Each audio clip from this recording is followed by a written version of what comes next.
जिस तरह पवन सिंह मैदान में उतरे इलेक्शन से कुछ दिन पहले, जिस तरह मैदान में उतरे, उनके पीछे जो इंसलाब रहता था वो देखने लायक रहता था।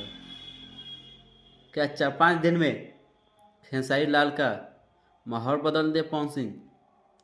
क्या पवन सिंह को मैदान में आना खेसारी लाल को महंगा पड़ गया?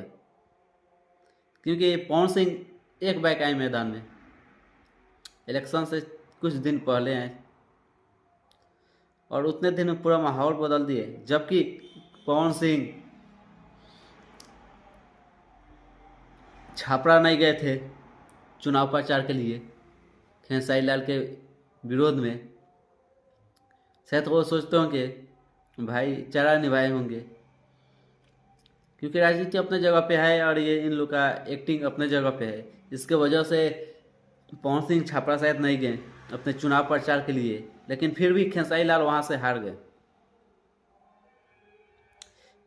एक विधानसभा का सीट उनसे नहीं निकल पाया।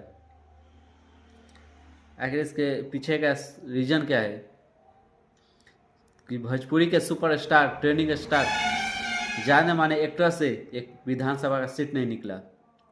क्या सिर्फ खेसारी लाल का सोशल मीडिया पे फैंस फॉलोअर्स बढ़ेंगे या रियल में भी? क्योंकि आज 7.9 मिलियन फैंस हो गए हैं, फॉलोअर्स हो गए हैं खेसारी लाल का, लेकिन एक विधानसभा का सीट नहीं निकल पाया।